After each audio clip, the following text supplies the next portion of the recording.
तो इस प्रकार से भगवान श्री कृष्ण ने उत्तरा के गर्भ की रक्षा की। अश्वत्थामा, गुरु का पुत्र अश्वत्थामा, उसने ब्रह्मशिर अस्त्र चला दिया। पांडवों के वंश को नाश करने के लिए ब्रह्मशिर अस्त्र को चला दिया। अब ब्रह्मशिर अस्त्र चला तो दिया, पर भगवान ने कहा कि इसको रोकना होगा। तो भगवान ने कहा, अर्जुन तुम्हारे पास भी ब्रह्मशिर अस्त्र है, चलाओ। अर्जुन ने भी चला दिया ब्रह्मशिर अस्त्र। वेदव्यास गए, वेदव्यास ने दोनों अस्त्रों को टकराने से रोक लिया। अब रोका तो उन्होंने चेतावनी दी, अर्जुन वापस ले लो इसको। तो अर्जुन ने वापस ले लिया। और वेदव्यास जी ने अश्वत्थामा से कहा कि जगत कल्याण के लिए ठीक नहीं है, इसीलिए वापस ले लो इसको। तो अश्वत्थामा ने कहा कि मैं इसकी विद्या को नहीं जानता। भाई जब चलाने की विद्या को आप नहीं जानते तो फिर उसे रखा ही क्यों है। अश्वत्थामा चलाने की विद्या, वापस बुलाने की विद्या ही नहीं जानता था। तो कहा कि अच्छा मैं इसे दूसरी दिशा में मोड़ूंगा, लेकिन कहाँ मोड़ूंगा? उत्तरा के गर्भ के ओर। वंश का नाश करना था तो उत्तरा के गर्भ की दिशा में मोड़ दूंगा, इसका सारा वंश नष्ट हो जाएगा। भगवान नारायण ने उत्तरा के गर्भ की अपने सुदर्शन द्वारा रक्षा की और ब्रह्मशिर अस्त्र विफल हुआ सुदर्शन के सम्मुख। अब भगवान ने अश्वत्थामा को जो दंड दिया, भीम भैया से कहा कि भीम भैया इसके माथे की जो मणि है जिससे ये हमेशा सुंदर दिखता है, कोई रोग नहीं आता इसको, उसको निकाल लीजिए। मणि निकाल ली। मणि निकाल करके द्रौपदी के पास लेकर गए। भगवान श्री कृष्ण ने अश्वत्थामा को श्राप दिया, हे अश्वत्थामा, जो तुमने भ्रूण हत्या का महापाप किया है, उस महापाप का दंड ये है कि अब तुम्हारे सिर से ये घाव सदा रिश्ता रहेगा, सदा दुखता रहेगा। तुम तड़पोगे, तुम अपनी ही छवि स्वयं देखकर डर जाओगे, यहाँ तक कि लोग तुम्हारी परछाई से भी दूर भागेंगे। तुम निर्जन प्रदेशों में यूं ही घूमते रहोगे, मवाद कप थूक से सने हुए घूमते रहोगे, कोई पूछेगा नहीं, अपनी छवि देख करके कांप जाओगे तुम। और तुम मरने की भीख मांगोगे लेकिन मौत मिलेगी नहीं। अश्वत्थामा को श्राप दिया। अश्वत्थामा को श्राप देने के बाद द्रौपदी के पास लेकर के गए तो द्रौपदी ने कहा छोड़ दीजिए, मेरे पुत्र मारे गए, इनको छोड़ दीजिए, अब मैं क्या करूंगी। अच्छा उसके अंदर इतनी ममता है द्रौपदी में, भले विनाश करवा दिया लेकिन ममता देखो कि मैं अब इस कपटी का वध करके करूंगी क्या। द्रौपदी ने क्षमा कर दिया अश्वत्थामा को। भगवान द्वारिका गए, तो भगवान द्वारिका पहुंचे, वहां पर उन्होंने जोर से अपना पांचजन्य शंख बजाया, जिसको सुनकर के सब समझ गए कि भगवान कृष्ण आ गए हैं। दौड़ पड़े भगवान कृष्ण को देखने के लिए। अब धृतराष्ट्र, गांधारी सभी वन को चले गए, महात्मा विदुर भी वन को चले गए। वेदव्यास जी ने उन्हें धृतराष्ट्र जी को उनके सारे 100 पुत्रों का दर्शन कराया स्वर्ग में। ठीक है, सभी चले गए। अब श्री कृष्ण जी के पुत्र हुए हैं सांब। एक बार भगवान श्री कृष्ण के द्वार पर दुर्वासा ऋषि का आगमन होता है, बड़े क्रोधी दुर्वासा ऋषि का आगमन होता है। तो दुर्वासा ऋषि आते हैं और सांब उनसे मजाक करने लगता है। सांब हंसी हंसी में बोलता है घूंघट ओढ़ के कि ये सांब अपने आप को बहू बताता है, सांब एक बना देता है, अपनी पत्नी बना देता है किसी को, चुनरी उड़ा के, और कहता है कि इसके गर्भ में मेरा बालक है, इसे आशीर्वाद दीजिए। तो दुर्वासा ऋषि सब समझ जाते हैं और क्रोध में आकर श्राप देते हैं कि जा, तेरे पेट में एक मूसल होगा लोहे का, उसी लौह मूसल द्वारा इस पूरे यदुकुल का संहार होगा। श्राप दे दिया दुर्वासा ऋषि ने। दुर्वासा ऋषि ने श्राप दिया है। अब चले तो गए दुर्वासा ऋषि, लेकिन अब यदुकुल का संहार हो गया। भगवान श्री कृष्ण पीपल के वृक्ष के नीचे जाकर के बैठ गए। प्रभास क्षेत्र में आए भगवान श्री कृष्ण। सब कुछ खत्म हो गया, सारी महाभारत खत्म हो गई। अब भगवान श्री कृष्ण पीपल के वृक्ष के नीचे आकर के बैठे हैं, लेटे हैं, और घुटने पर अपने दाहिने पांव को रख देते हैं, बाएं जंघा पर अपने दाहिने घुटने को रख देते हैं, बैठ जाते हैं। अब उधर से एक व्याध, एक शिकारी वृक्षों के बीच में से देखता है तो उसे लगता है वो पांव नहीं, किसी हिरण का मुख है। उसे दूर से ये दिखाई देता है और निशाना साधता है, बस ज्यों लगा तीर, निशाना तीर छोड़ा उसने और तीर जाकर भगवान श्री कृष्ण के पांव में सीधा लग गया। लगा तो नीले रंग की रक्त बहने लगी। अब भगवान श्री कृष्ण ने परमधाम गमन किया, महानिर्वाण की इच्छा से बैठे थे वहां। शिकारी रोने लगा, हे प्रभु क्षमा करो, बड़ा अपराध हो गया। शिकारी, अच्छा पूर्व जन्म में कौन था? वो जो शिकारी था ना भगवान श्री कृष्ण को जिसने मारा था, वो शिकारी पूर्व जन्म में रामायण में भगवान श्री कृष्ण जब राम अवतार में आए थे, पूर्व जन्म में त्रेता युग में जब राम आए थे, तब राम ने बाली का वध छिप कर किया था। सो बाली इस बार शिकारी बनकर के आया है और राम और भगवान श्री कृष्ण का वध किया। भगवान श्री कृष्ण का शरीर भेद दिया, पांव भेद दिया, और भगवान श्री कृष्ण की ही इच्छा से, उसके द्वारा ही भगवान श्री कृष्ण शिकारी के हाथ से ही मरे। और माता गांधारी का श्राप भी फल गया। भगवान ने ही श्राप फलाया, तथास्तु कह के चल दिए भगवान। अब अर्जुन से कहा, अर्जुन मेरा अंतिम संस्कार करो। चिता पर रखी गई लकड़ी और चिता सजाई गई और भगवान का शरीर चिता पर रखा गया। सब कुछ जल गया पर उनका हृदय नहीं जला। भगवान ने कहा, हे अर्जुन इस हृदय को गंगा में प्रवाहित कर दो। तो अर्जुन ने उन भगवान श्री कृष्ण की कौस्तुभ मणि और उनका हृदय निकाल करके एक लकड़ी के लट्ठे में रखा और उस लकड़ी के लट्ठे को बहा दिया गंगा में, नदी में बहा दिया। अब नदी में बहा तो दिया, सो उसी नदी में उड़ीसा के राजा जा रहे थे और उन राजा ने जब वो लकड़ी देखी, लकड़ी को उठा करके नाव में रख लिया, नाव से घर में रख लिया। घर आए तो रात में स्वप्न में भगवान श्री कृष्ण ने संदेश दिया। भगवान स्वप्न में आए, भगवान श्री कृष्ण राजा के बोले, हे राजन, जिस लक्ष्य को तुम लाए हो, जिस लकड़ी के लट्ठे को लाए हो, उस लकड़ी के लट्ठे में मेरा हृदय रखा है, अतः उसी लकड़ी के लट्ठे से मेरी मूर्ति का निर्माण करवाओ।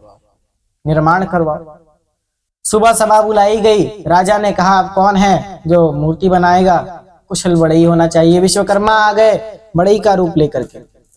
शर्त ये थी विश्वकर्मा की कि जब तक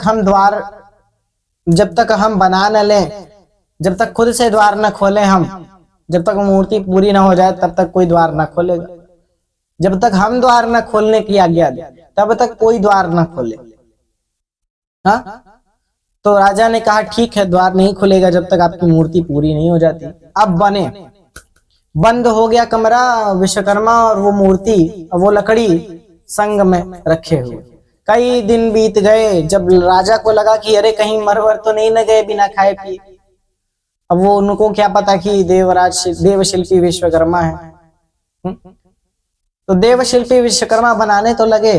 अब बनाए मूर्ति, सो बन तो गई लेकिन अधूरी, बस हाथ रह गया था कि राजा ने द्वार खोल दिया। अब मूर्ति अधूरी रह गई, बस हाथ बनने बाकी थे, हाथ और पांव तो अधूरे रह गए। एक कथा ये भी है। अब दूसरी कथा है, श्रीमद् भागवत जी में कहा गया है, जब भगवान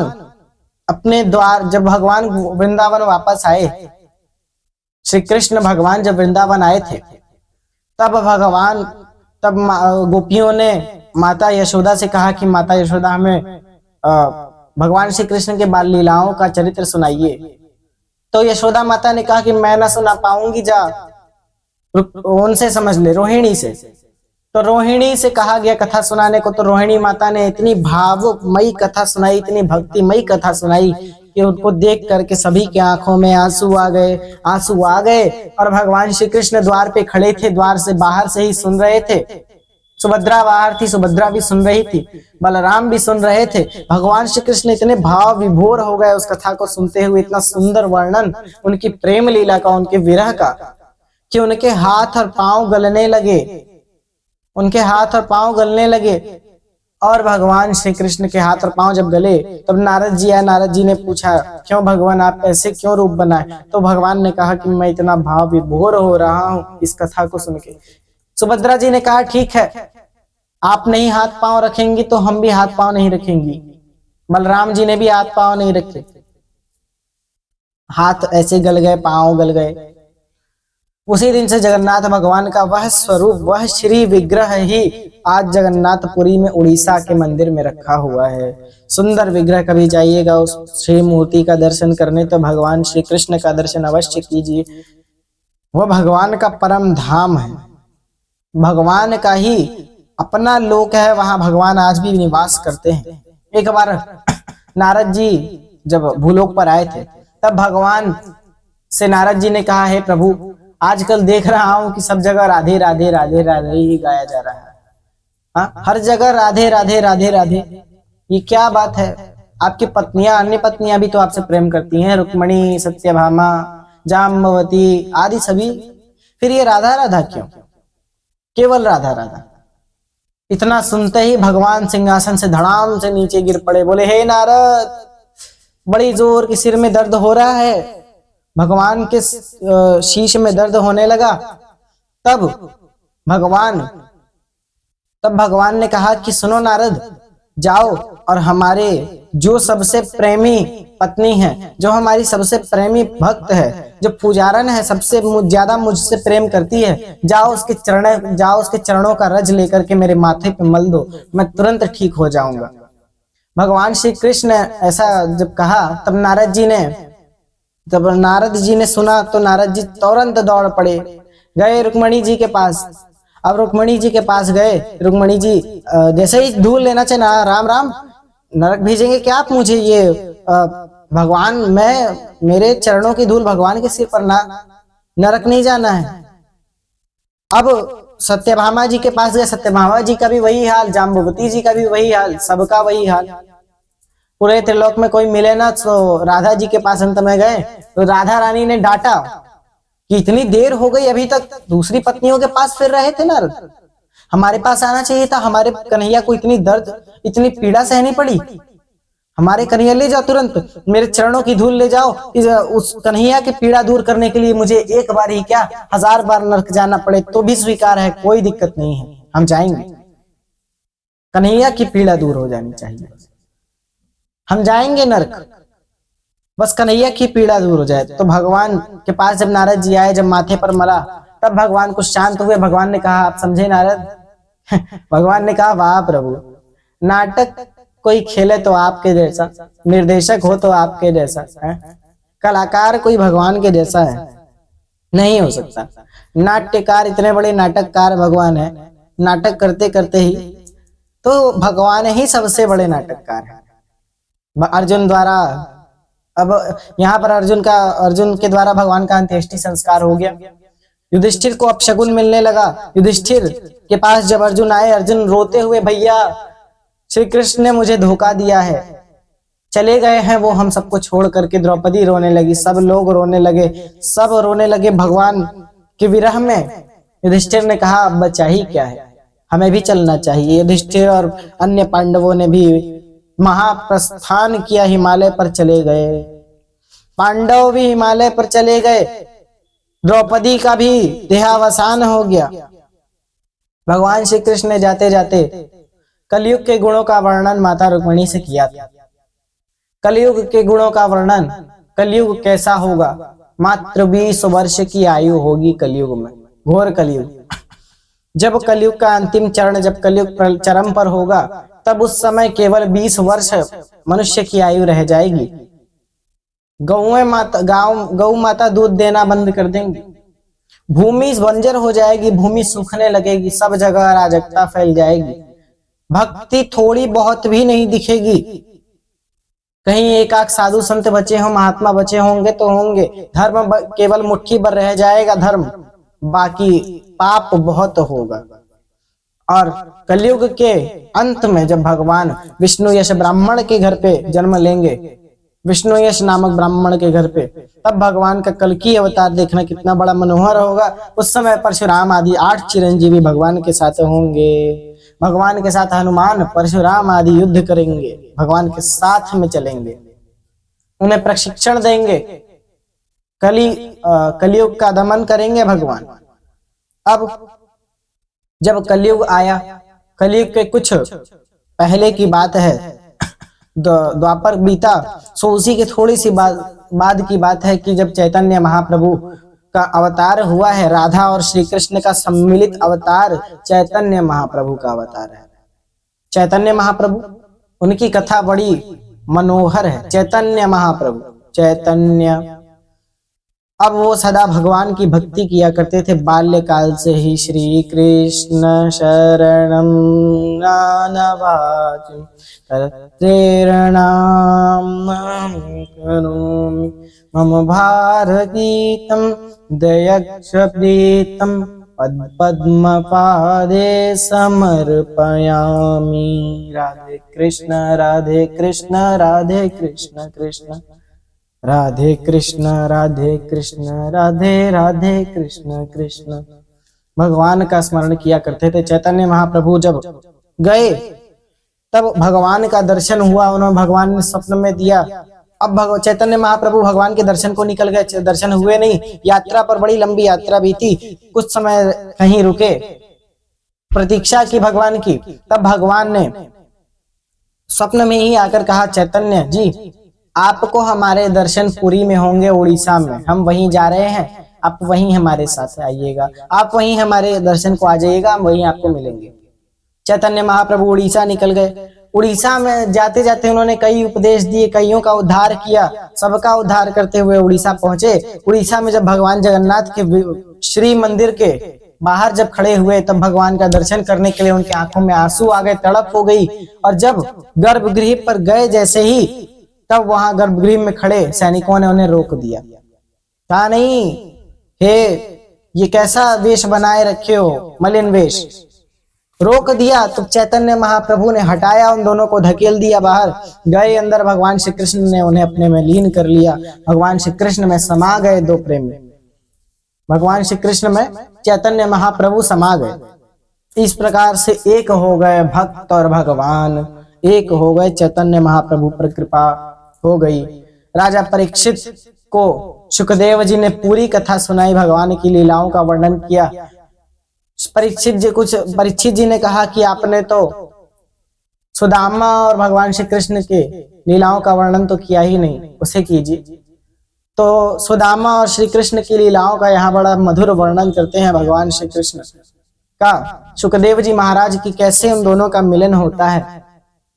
भगवान श्री कृष्ण जब कृष्ण के यहाँ सुदामा जी आते हैं, सुदामा जी द्वार पर खड़े होते हैं, कहते हैं कि द्वारपालों, कन्हैया से जरा इतना सा कह दो कि उसके द्वार पे सुदामा नाम का कोई व्यक्ति आया है, तुरंत दौड़कर आ जाएगा। गए द्वारपाल अंदर, बोले शीस पगा न जगा तन पे प्रभु, जाने को आए बसो ही ग्रामा, धोती फटी सिलकी तुपटी और पाय पान की नहीं सामा, द्वार खड़ो द्विज दुर्बल एक, रह्यो चकिसो वसुधा विरामा, पूछत दीन दयाल को धाम, बतावत आपनो नाम सुदामा। सुदामा सुनते ही भगवान कृष्ण दौड़ पड़े, नाम सुदामा का सुनते ही तज आसन धाये द्वार की ओर। नाम सुदामा का सुनते ही तज आसन धाये द्वार की ओर। भगवान श्री कृष्ण दौड़ पड़े, सुदामा आए, सबके सामने गले से लगा लिया भगवान श्री कृष्ण ने सुदामा को गले से लगा लिया। अंदर लेकर के गए, अपने सिंहासन पर बिठाया, अपने हाथों से उनके पांव के कांटे निकाले, रोने लगे और पानी से नहीं धोया उनका चरण, उनके चरणों को पानी से नहीं बल्कि अपने आंसुओं से धोए और आंसुओं से धोने लगे भगवान श्री कृष्ण। जब उनके चरण धोने लगे तब उन्होंने सुदामा जी ने पहले तो देखा भगवान श्री कृष्ण ने ये कुछ छिपा रहा है।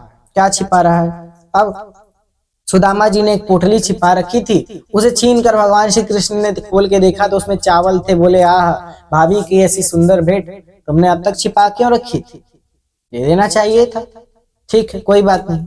उठाया एक मुट्ठी और खा लिया।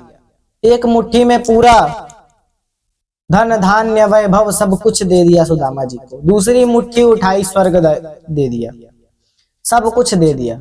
तीसरी मुट्ठी खाने ही वाले थे कि रुक्मणी माता ने रोक लिया।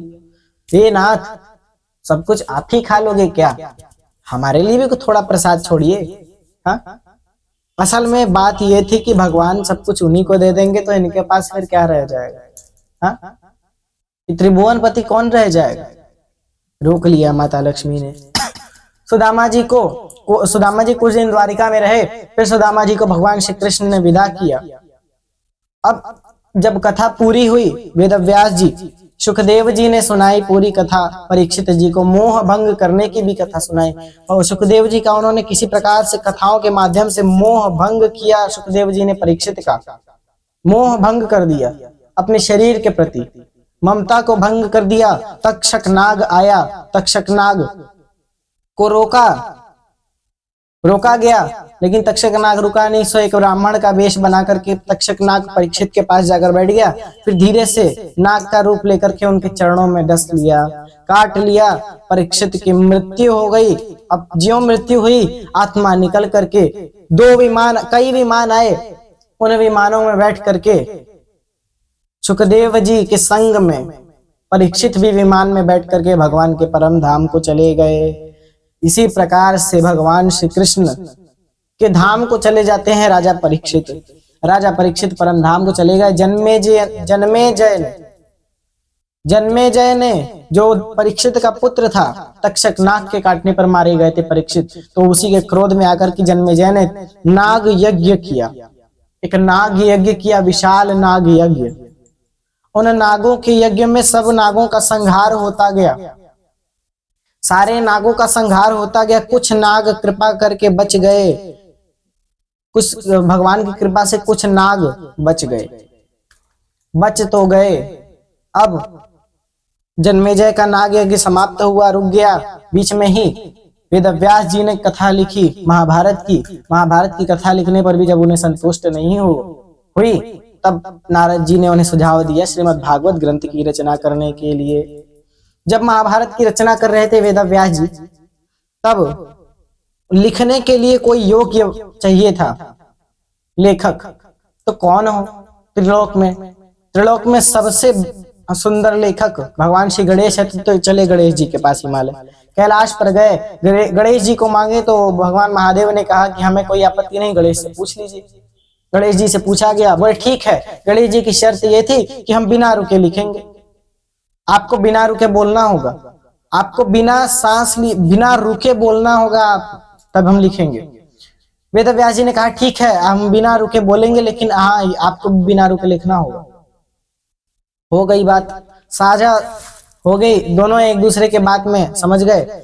चले जब आए सब कुछ महाभारत लिखी गई, बीच में उनका लेखनी बीच में भगवान श्री गणेश की टूट गई। तो भगवान श्री कृष्ण ने अपना ही एक दंत तोड़ दिया, तोड़ के उससे लिखने लगे। अपने ही एक दंत को तोड़ दिया, उसी से लिखने लगे। कुछ मिला नहीं, समय जा रहा था तो अपने ही एक दंत को तोड़ के लिखने लगे। उसी से एक दंत कहा है भगवान श्री गणेश, एक दंत। मार्कंडेय जी पर भगवान शिव ने उद्धार मार्कंडेय जी का किया है। मार्कंडेय जी की अल्पायु थी, मृकंड ऋषि के पुत्र थे। तो उन्हें मृकंड ऋषि को शुरू से तो कोई पुत्र था नहीं, भगवान के आशीर्वाद से एक पुत्र हुआ जो अल्पायु का था। भगवान ने तपस्या में वर दिया कि सुनो मृकंड, तुम्हारा पुत्र होगा जो अल्प आयु का होगा, लेकिन बढ़िया होगा, सबसे सारे पुत्रों में श्रेष्ठ होगा, लेकिन अल्प आयु होगी। ठीक है, मिल गया पुत्र। अल्प आयु बीती, और अल्प आयु बीतने के बाद जब यमराज लेने आए तो उसे पता लगा उस बालक को, तो शिवलिंग के साथ लिपट गया और भगवान के महामृत्युंजय मंत्र का जाप किया। ओम त्र्यंबकम यजामहे सुगंधिम पुष्टिवर्धनम उर्वारुकमेव बंधनात् मृत्योर्मुक्षीयमामृतात्। भगवान के महामृत्युंजय मंत्र का जप किया, सो भगवान वहां प्रकट हो गए। महाकाल कहे यम, तुम मृत्यु हो मान गए, तुम काल हो मान गए, लेकिन हम भी तो महाकाल है, हमारी भी कुछ बात है ना, इसलिए हटाओ, ये हमारा भक्त है, इसको नहीं ले जाने देंगे। मार्कंडेय ऋषि पर भगवान, मार्कंडेय पर भगवान श्री महादेव ने महामृत्युंजय जी ने कृपा की। इस प्रकार से मार्कंडेय जी का भी भगवान ने उद्धार किया।